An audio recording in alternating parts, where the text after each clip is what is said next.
Okay, not everybody that comes to the Northern Territory has access to a boat, but that need not be a big drama. No, not really, Mick. You've got Billabong fishing, and it's a really exciting place to fish. Yeah. This one's not ideal. It's shallow access, but there is some high banked areas that you can fish in Billabongs that can mean some really quality fishing. And most of these Billabongs are accessible by foot? Yes, they are, mate. Yeah, this one is, it's only a couple of 100 metres walk, but yeah, the others are, no problem at all. Yep, no worries. Things to remember. We always wear some sturdy footwear, and in the long grass we do have 6 of the most poisonous snakes in Australia up in this area, so you've got to wear probably long pants is ideal, and always carry some water. And obviously Billabong's home to saltwater and freshwater crocodiles? Yeah, they are, and got to be careful in the wet season, very aggressive. They're a little bit quieter in the dry season, but still got to be very aware of the crocodile. Yep, so just more about keeping your distance from the bank, not getting too carried away and getting too close to the water. Yeah, never stand in the water. Yeah, that's right, Mick. Pick your mark, stay up high, and protect yourself. And if you're going to go walking into the bush anywhere, take plenty of water. Always have plenty of water, mate, and a good hat. Good hat. Righto, so we won't fish this one because, as Scotty said, the banks are a bit shallow, don't drop off enough, no steep ledges, and there's too much weed and reeds. So we're going to go for a wander now, same area, and see if we can't find something we can fish. Yeah, okay. Righto. Because you have to carry all your gear in and out with you, it pays not to take too much. A tray of tried and tested lures, some good quality leader, and a great set of stainless steel pliers should get you out of trouble. This looks alright. This looks pretty good. Righto, well, seems like we've been walking for a little while, but you reckon this is what we're looking for? Yeah, I think so, mate. Like, it's a billabong, so it's a little bit off the mainstream of a river system. So Yep. it looks ideal. It's clear. It's it's still warm. Yep. Coming off the end of the wet season, so the barra should be still feeding. This is ideal, I think, mate. Righto. Obviously not a lot of room there, so you have a cast and then I'll have a cast and we'll see what we can get. I'll just put him out there nice and slow. So it'll be a bit dark, these barra, I'd imagine.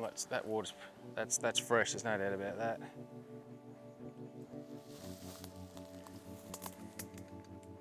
Got him.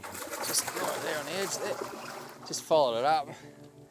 Just as he thought that fish was feeling a little bit safe, he's attacked it.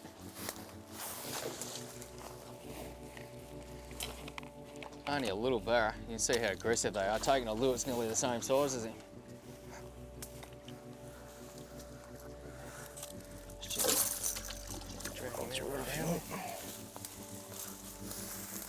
So that's fairly typical of a barra that's been living in fresh water for 2 months, 3 months. Just got that different colour along his back there. He's a bit darker, but still good eating. There's no worries about them. You can still good eating. But he's undersized, so we'll get them hooks out and put him back in. Right.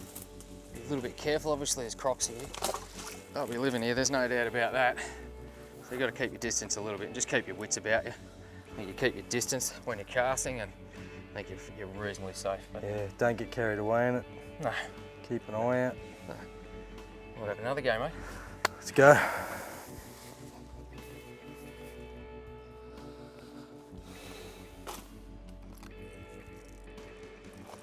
Okay, when you're fishing like this, you might be making a dozen or more lure changes in a session. So it's really good to have a knot that's easy to use and is also reusable. I'll show you one now that I like to use.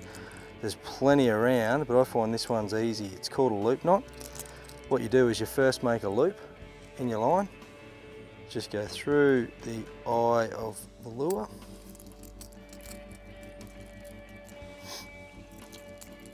back in through the loop, at which point you pull it tight and then just do a little half hitch on top of it. Why is it reusable? Because if I want to change lures now, all I have to do is push that hitch back through .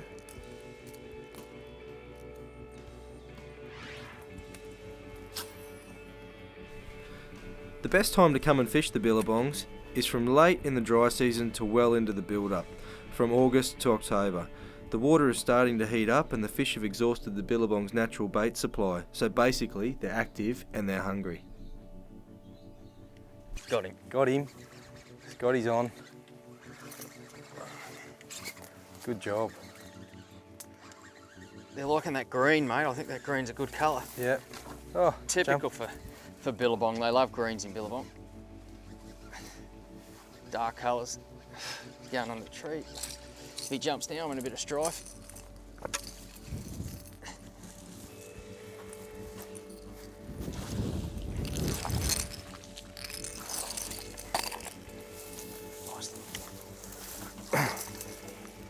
Pretty clean for Billabong Barra.